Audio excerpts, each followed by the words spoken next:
आज हम लोग क्लास 12th का हिंदी का ऑब्जेक्टिव और सब्जेक्टिव क्वेश्चन आंसर देखेंगे। एग्ज़ाम के पर्पज़ से ये चैप्टर बहुत ही इम्पोर्टेंट है। तो पहला चैप्टर है बातचीत, और ये जो पहला क्वेश्चन है कि बातचीत निबंध का सारांश अपने शब्दों में लिखें, ये परीक्षा में बहुत बार पूछा गया है। तो इसे नोट कर लें और याद कर लें। डेली एक वीडियो देखें, 2 महीने के अंदर आपका पूरा हिंदी सिलेबस समाप्त हो जाएगा, एक भी क्वेश्चन आंसर छूटने वाला नहीं है। तो बातचीत निबंध का सारांश अपने शब्दों में लिखें। बातचीत शीर्षक निबंध आधुनिक काल के यहाँ से एक ऑब्जेक्टिव बन रहा है कि ये जो कवि हैं वो किस काल के हैं, तो आधुनिक काल के हैं। प्रसिद्ध निबंध काल बालकृष्ण भट्ट द्वारा लिखा गया है। बातचीत जो है यह निबंध है। एक क्वेश्चन यहाँ से बन रहा है कि बातचीत जो है वह क्या है, वह कैसी विधा है, तो निबंध है। और इसके रचनाकार कौन है, तो बालकृष्ण भट्ट जी हैं। और ये किस काल के कवि हैं, तो आधुनिक काल के कवि हैं। 3 क्वेश्चन यहाँ से ऑब्जेक्टिव बन गया है। तो पहला क्वेश्चन हो गया कि बातचीत क्या है, बातचीत की विधा क्या है, तो बातचीत की विधा जो है वह निबंध है। ठीक, तो निबंध है। और ये जो बालकृष्ण भट्ट जी हैं वो किस काल के कवि हैं, तो आधुनिक काल के कवि हैं। और इस बातचीत निबंध के लेखक कौन हैं, तो बालकृष्ण भट्ट जी हैं। तो इससे 3 तरह के क्वेश्चन ऑब्जेक्टिव तैयार हो गया है। तो इसमें बातचीत के बारे में मैंने जाना है कि बातचीत कैसे बातचीत करना चाहिए। तो बातचीत शीर्षक निबंध में आधुनिक काल के प्रसिद्ध निबंधकार बालकृष्ण भट्ट द्वारा लिखा गया है, जिसमें वाक शक्ति को लेखक ने ईश्वर का वरदान बताया है। लेखक ने कहा है कि बातचीत जो है वो वाक शक्ति जो मनुष्य बोल सकता है, पशु पक्षी जैसे नहीं बोल सकते हैं, लेकिन मनुष्य का एक अलग ही ईश्वर ने वरदान प्रदान किया है। तो जिसमें वाक शक्ति को लेखक ने ईश्वर का वरदान बताया है। बालकृष्ण जी कहते हैं कि वाक शक्ति अगर मनुष्य में ना होती तो ना जाने इस गूंगी सृष्टि का क्या हाल होता। वे कहते हैं कि बातचीत में वक्ता को स्पीच की तरह नाज नखरा जाहिर करने का मौका नहीं दिया जाता है। बातचीत में स्पीच यानी भाषण जब लोग दिया जाता है तो उसमें नाज नखरा होता है। तो वह स्पीच की तरह जो है बातचीत में नाज नखरा जाहिर करने का मौका नहीं दिया जाता। वे कहते हैं कि जैसे आदमी को ज़िंदगी मज़ेदार बनाने के लिए खाने पीने चलने फिरने इत्यादि की ज़रूरत है, वैसे ही बातचीत भी अति आवश्यक है। इससे चित्त हल्का हो जाता है, स्वच्छ हो जाता है और मन का मैल दूर हो जाता है। बेन जॉनसन एक दूसरे व्यक्ति हैं, बेन जॉनसन, जिनका कहना है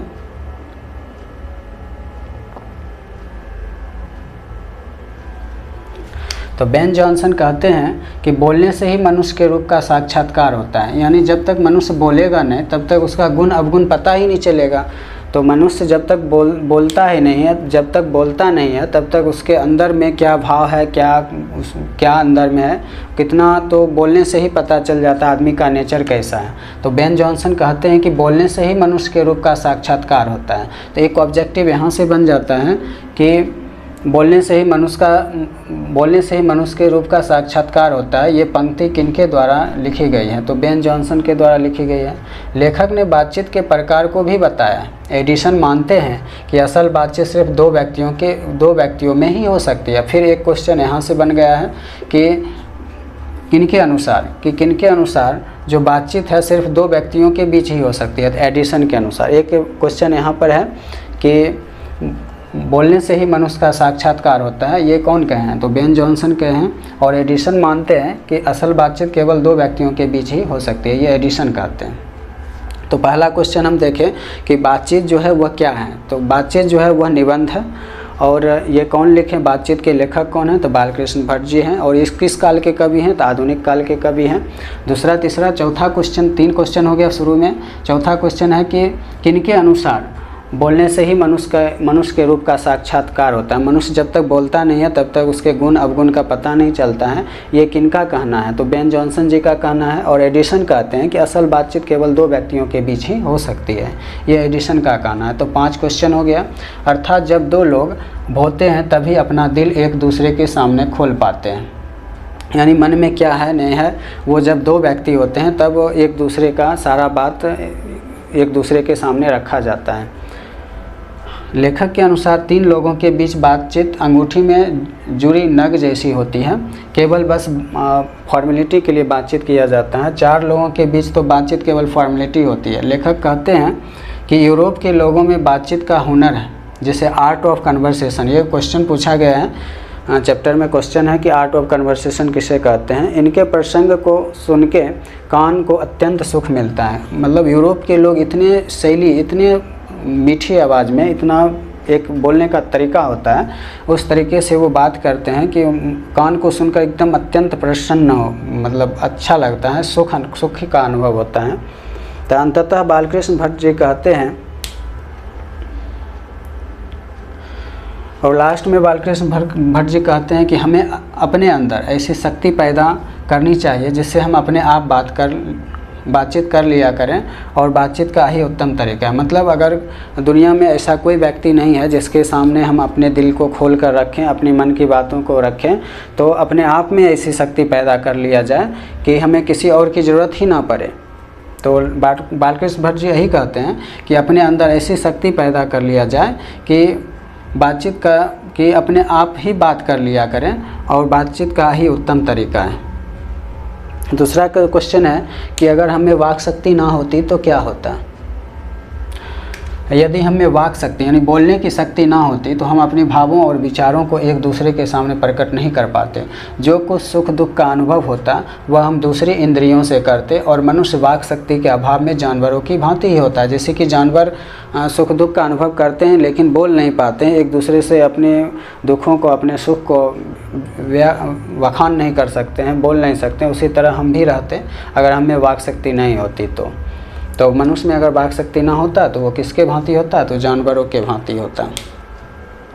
तीसरा क्वेश्चन है कि आर्ट ऑफ कन्वर्सेशन क्या है? ये इंपॉर्टेंट क्वेश्चन है। एक पहला क्वेश्चन कि बातचीत का सारांश लिखे, और ये तीसरा क्वेश्चन है कि आर्ट ऑफ कन्वर्सेशन क्या है। तो आर्ट ऑफ कन्वर्सेशन बातचीत करने की एक कला है जो यूरोप के लोगों में पाई जाती है। ये लोग इतनी चतुराई के साथ बातचीत करते हैं जिन्हें सुनकर कान को अत्यंत सुख मिलता है। इस कला के सामने स्पीच और लेख दोनों फीके पड़ जाते हैं। वस्तुनिष्ठ क्वेश्चन को देख लेते हैं। वस्तुनिष्ठ क्वेश्चन में है पहला कि बातचीत शीर्षक निबंध के निबंधकार कौन है? तो पहले शुरू में ही देख लिए कि बालकृष्ण भट्ट जी हैं। बातचीत साहित्य की कौन सी विधा है? तो देख लिए निबंध है। 3-4 क्वेश्चन तो शुरू में ही हो गया था। बालकृष्ण के माता जी का क्या नाम था? तो बालकृष्ण जी के माता का नाम याद रखना है, पार्वती देवी है। और बालकृष्ण का जन्म जो हुआ था वह 23 जून 1844 को हुआ था। 23 जून 1844 को याद रखना है, 23 जून 1844 को हुआ था।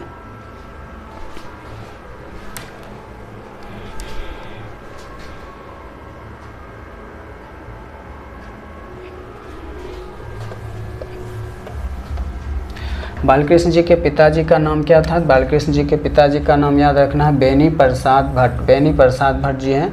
और बालकृष्ण भट्ट का जन्म कहाँ हुआ था? तो बालकृष्ण भट्ट जी के जन्म हुआ था इलाहाबाद में। याद रखना है कहाँ हुआ था? इलाहाबाद में हुआ था। बातचीत के माध्यम से बालकृष्ण भट्ट क्या बतलाना चाहते हैं? तो बातचीत के माध्यम से बालकृष्ण भट्ट बातचीत की शैली को बतलाना चाहते हैं कि बातचीत कैसे किया जाता है, इस चीज़ को बतलाना चाहते हैं बालकृष्ण भट्ट जी।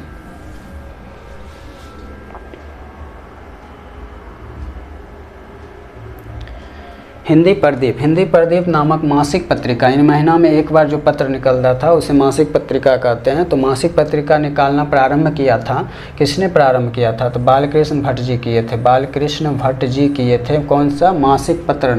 मासिक पत्र निकालने प्रारंभ किए थे बालकृष्ण भट्ट जी ने किए थे।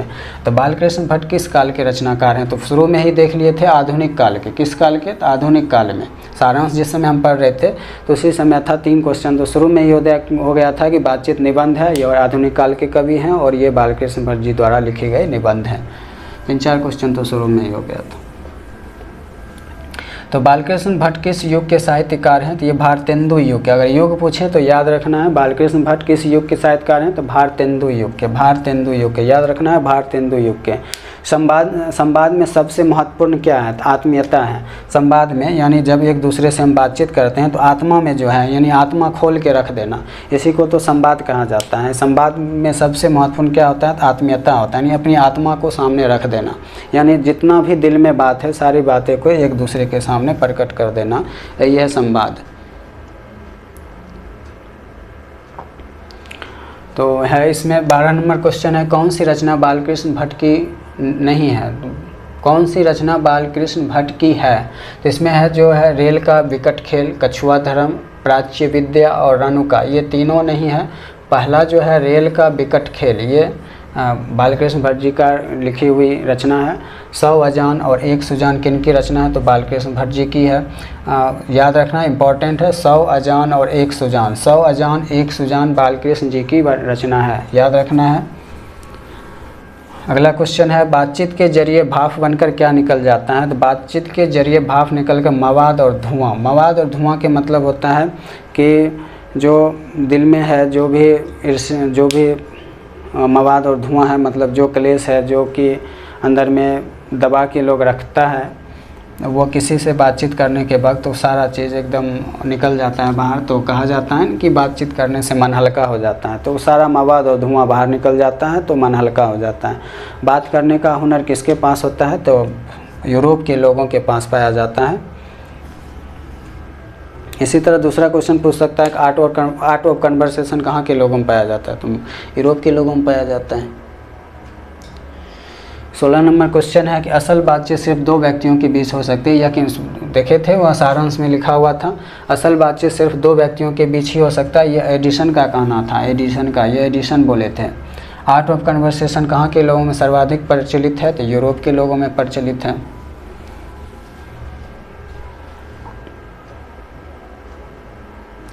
निम्नलिखित में से कौन सी रचना बालकृष्ण भट्ट द्वारा रचित नहीं है? तो मेघदूतम, मेघदूतम रचना बालकृष्ण जी द्वारा नहीं है। बाकी बात पद्मावती, बेनी संगार, मेघनाद वध, ये सब बालकृष्ण भट्ट जी द्वारा लिखे हुए थे। ध्यान रखना मेघदूतम जो है वो बालकृष्ण जी नहीं लिखे हैं।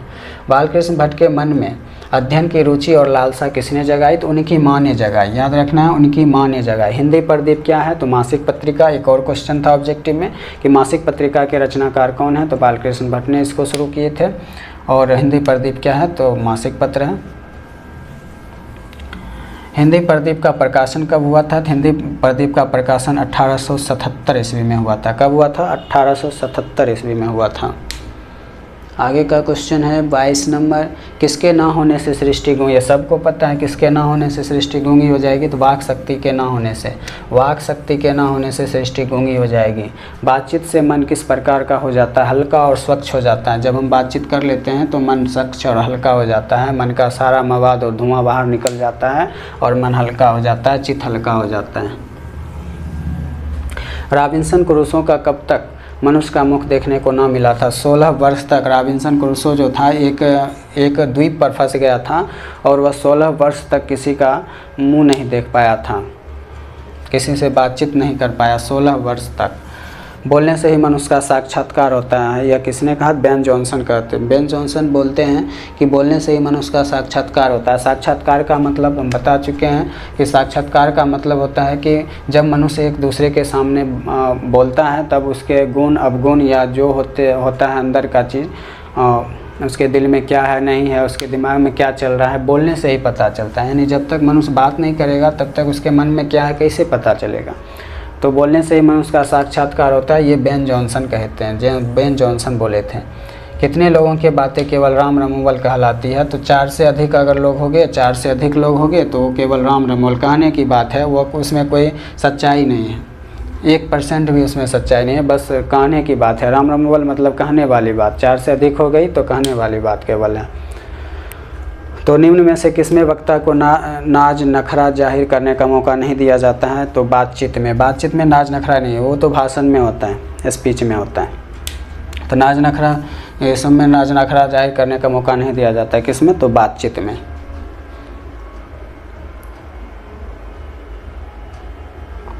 आदमी को अपनी ज़िंदगी मज़ेदार बनाने के लिए अत्यंत आवश्यक क्या है? तो बातचीत। अगर बातचीत ना करें लोग, अगर हम 1 सप्ताह या 1 महीना किसी से बातचीत नहीं करेंगे तो पगला जाएंगे, लगेगा कि क्या मतलब जानवर की भांति कोई भूत या फिर राक्षस की भांति कहीं पर चले आए हैं। बातचीत करना बहुत ज़रूरी है। बातचीत अगर ना किया जाए तो आदमी पगला जाएगा। आदमी को अपनी ज़िंदगी मज़ेदार बनाने के लिए क्या चाहिए? तो बातचीत करना बहुत ज़रूरी है, एक दूसरे से बातचीत होना चाहिए। 16 वर्ष बाद रॉबिन्सन क्रूसो किसके मुंह से एक बात सुनी?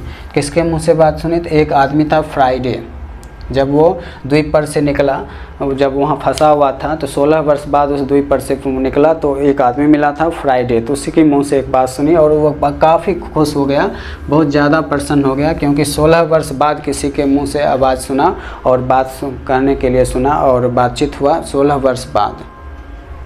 तो अब नेक्स्ट हम आगे वीडियो में उसने कहा था इसके क्वेश्चन आंसर को और ऑब्जेक्टिव क्वेश्चन को भी जानेंगे, सब्जेक्टिव क्वेश्चन को भी समझेंगे और जानेंगे। तो इसे नोट करें और याद कर लें, एग्ज़ाम के लिए बहुत ही ज़्यादा इम्पॉर्टेंट है। डेली एक वीडियो देखें और बहुत जल्द ही 2 महीना के अंदर पूरा सिलेबस समाप्त हो जाएगा।